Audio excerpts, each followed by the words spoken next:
The notion of talking with self-transforming machine elves, which is how I put it in my book, The Invisible Landscape, seemed, I couldn't believe it when I wrote these words on paper. It seemed like such a freaky notion. But people say, yes, that's it. I know what you're talking about. I saw that same thing too.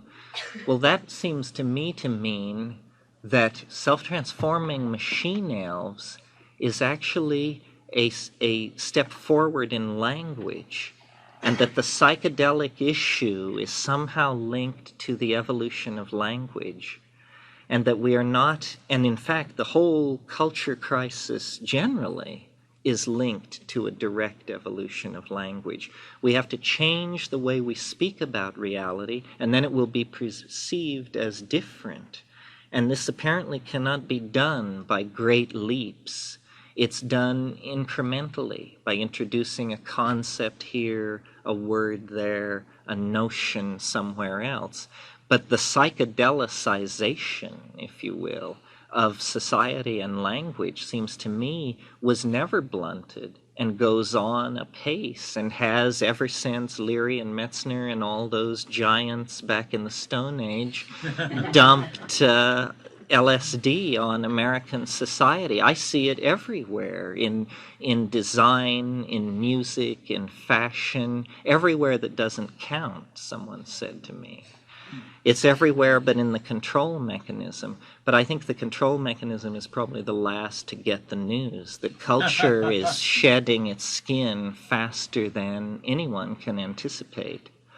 So this evolution of language thing really interests me. And recently when people have been saying, what do you want to do with it? Where do you want to take it? I'm less interested than I used to be in extraterrestrials, flying saucers, all of that stuff. I still access it regularly. But you see, when I first started publicly speaking, I thought that if people confirmed what I was saying, the obligation would somehow leave me to do anything about it, and it would be like NASA would take care of it or something like that.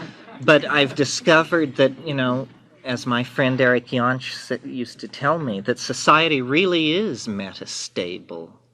That, I'm perfectly free to say these outlandish things, and you're perfectly free to believe them and to say them to your friends, and it doesn't matter a bit, apparently. So, or the effect is so long-term that it doesn't matter a bit. So I've turned from the question of indicating the presence of the other to the question of what is it like to be the person who indicates the presence of the other. And so I'm more interested in the transformation of the quality of daily experience when we are unstoned, or at least unstoned enough to be here without any of us making any of the rest of us uncomfortable.